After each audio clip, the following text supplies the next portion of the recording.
तो 90 से 2005 तक कितने अपराधियों को विधायक बनाया आपने, कितने अपराधियों को सांसद बनाया आपने।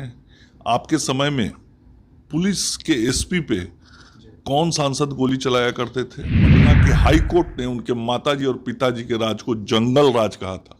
जंगल राज इसलिए कहा था कि बिहार को उस वक्त पूर्ण रूप से इन लोगों ने अपराधियों के हाथ में गिरवी रख दिया था। तो यह अपराध कानून के अनुसार माननीय न्यायाधीश को जो उचित लगता है वो निर्णय करते हैं माननीय न्यायाधीश, और हम सब उसका सम्मान करते हैं। पश्चिम बंगाल में तो यदि न्याय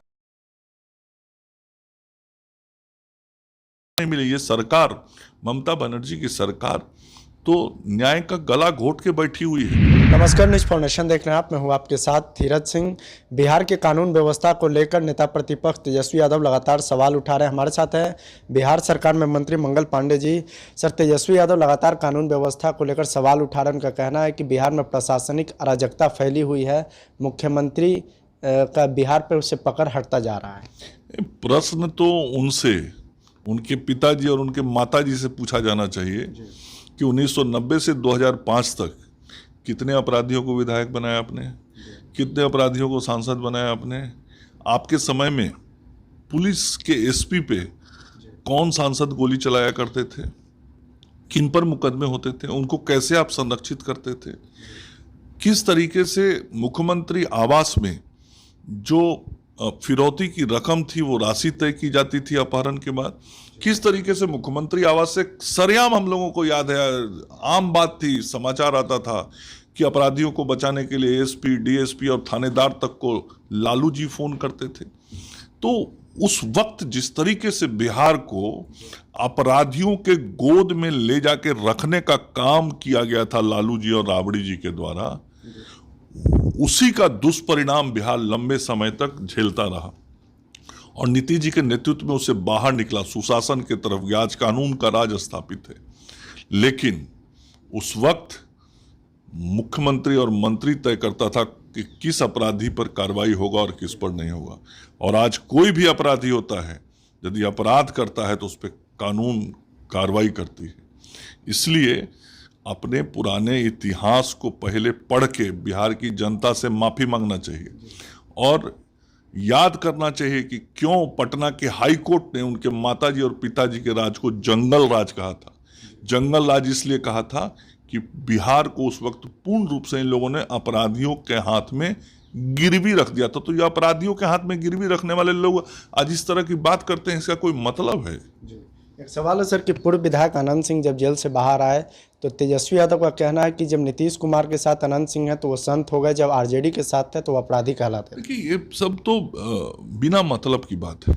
ये पूर्ण रूप से न्यायालय का विषय है।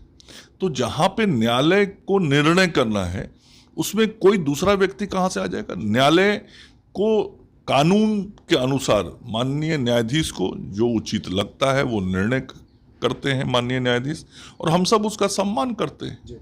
एक सवाल है सर कि नेता प्रतिपक्ष बिहार दौरे पर निकल रहे। कहा जा रहा है कि बिहार विधानसभा चुनाव की तैयारी को लेकर वो बिहार का दौरा करेंगे। हाँ, तो अबरी बिहार भर घूमे तो 4 गो सीट भेटाया था, अब घूमेंगे तो अब 0 पर आ जाएंगे।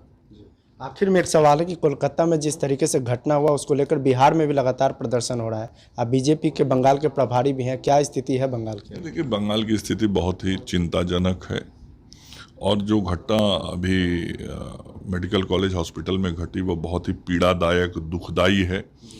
और ममता बनर्जी सरकार का कोई पकड़ वहाँ नहीं है अपराधियों को कंट्रोल करने पे। इसलिए नहीं है कि ये सरकार अपराधियों को संरक्षित करती है। ममता बनर्जी का जो पुलिस तंत्र है पूरी तरीके से अपराधियों के हाथ और गिरफ्त में है। अपराधी जैसा चाहते हैं वैसा थाने में केस होता है, वैसा धाराएं लगता है लोगों पर, पुलिस उस तरीके से एक्ट करती है और किसी भी पुलिस अधिकारी की हिम्मत और औकात नहीं है कि किसी अपराधी पर हाथ रख दे। और खास करके माँ बहनों की इज्जत और अस्मिता को जो छूने की कोशिश करता है, उनके सम्मान को जो चोट पहुंचाने की कोशिश करता है, वैसे लोगों के लिए तो पश्चिम बंगाल की सरकार हर तरीके से सहयोग और संरक्षण देने के लिए तैयार रहती है। संदेशखाली की घटना में हम लोगों ने देखा कि किस प्रकार से अपराधियों को बचाने के लिए ममता दीदी की सरकार न्यायालय तक गई और ममता बनर्जी ने बेशर्मी की हर सीमाओं को पार कर दिया उसको बचाने के लिए। स्वयं महिला हैं, महिलाएं अपमानित हो रही हैं, लेकिन कोई लोक लाज नहीं है इनको। और अभी भी जो घटना हुई, घटना होने के क्यों 2 दिन के बाद FIR होता है, क्यों लेट से कार्रवाई होती है, क्यों पुलिस तंत्र शांत बैठा रहता है, और सरकार ममता बनर्जी वहीं रहती है और वहीं सारा कुछ हो रहा है। पूरा देश उबल रहा है, पूरे देश में आक्रोश की लहर फैल रही है। और आपको मालूम नहीं, आपको 7 दिन के बाद होश आता है कि इतनी बड़ी घटना हो गई। और इससे बड़ा नाटक क्या होगा? मुख्यमंत्री बन के स्वयं न्याय की मांग करते हैं। आप किससे न्याय की मांग करते हैं? न्याय तो मिलना चाहिए उस परिवार को जिस परिवार की बिटिया चली गई, जिस परिवार ने बहुत अरमान के साथ अपनी बेटी को डॉक्टर बनने का सपना देखा था, और आपके शासनकाल में ऐसा हो गया। और अपराधी अभी भी सब पकड़े नहीं गए, और न्यायालय के इंटरवेंशन से कुछ कार्रवाई हो रही है।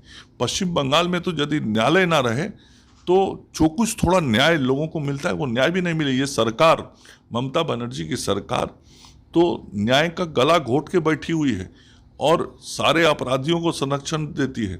और इस घटना के बाद तो ममता बनर्जी में थोड़ा सा भी यदि सम्मान बचा हो और लोक लाज बचा हो तो उनको तुरंत इस्तीफा दे देना चाहिए।